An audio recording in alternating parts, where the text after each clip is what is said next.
Hola mga friendship! Heto na nga ang pinaka-accessible sa Makati kasi kung ang ibang pabahay nasa 2 hanggang 3 lipat ng sasakyan para makarating sa inyong home sweet home dito sa Verde Rosa, 1 bus ride away lang yan from Makati papunta dito sa Tansa via P2P bus. Yes, tama yung narinig nyo, very accessible. Ang biyahe natin dito friends, nasa 45 minutes to 1 hour lang. And ang maganda dito, meron siyang carport and 2 bahay lang na magkatabi. So para po doon sa gusto ng privacy, no, yung ayaw yung dikit-dikit na bahay, ito po ang para sa inyo.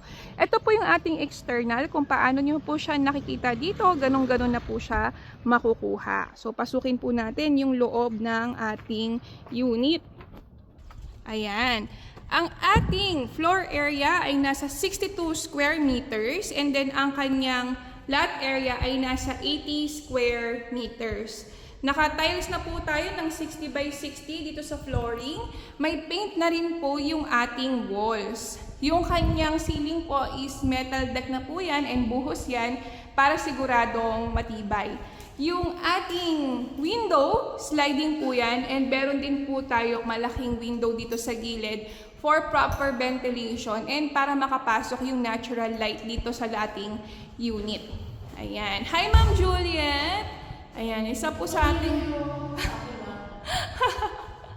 Ayan po. So, heto friends, dahil 2 bahay lang sila na magkatabi, meron siyang window dito sa gilid. Ayan, naka-owning na yan. Ayan.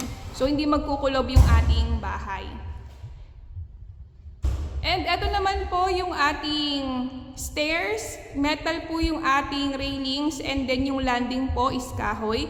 Yung landing natin dito sa baba is bato po yan. Yung tiles po natin dito sa CR, 60 by 60 din po siya. Kasama na rin po yung fixtures kapag na-turn over yung unit. Ayan. And then, of course, ang ating service area nandito po siya sa likod. Akyat po tayo sa taas. Sa taas naman po, meron tayong 2 bedrooms. Yan. So, heto po yung kanyang ground floor, very spacious. Dito po sa second floor, naka-tiles na rin po yung ating flooring and may bintana rin po dito para hindi kulob. So, heto po yung first room. Pwede po ito sa inyong anak or pwede pong gawing guest room. Yan, meron po tayong malaking window dito. Maaliwala siya sa mata. And ito po yung subdivision. Actually, maliit lang to friends eh. So, kung ayaw nyo yung crowded, no, ayaw nyo na maingay, perfect to sa inyo. Meron na rin tayong libreng provision for aircon. Lalagay nyo na lang yung aircon nyo dyan, friends. And dito naman yung inyong cabinet. Ito naman po yung turnover ng ating master's bedroom. Ayan. So, very spacious. Meron din po siyang malaking window dito. Ayan. Ayan. Magandang i-design to, friends. Then, dito yung cabinet. So, meron din pong provision for aircon. Ito po ay available through Pag-ibig and bank financing. Pwede po ito sa mga OFW at mga locally employed. Meron po kaming libreng tripping just in case gusto nyo pong makita yung actual unit and subdivision.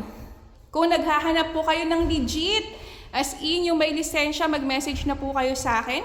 Ako po ay licensed broker ng BA Domingo Realty and Construction Works or makipag-coordinate lamang po sa accredited salesperson ng aming realty para sure na may mapusong serbisyo po yung mag-aalaga sa inyo. So, wag po kayong mahihiya kung marami kayong tanong.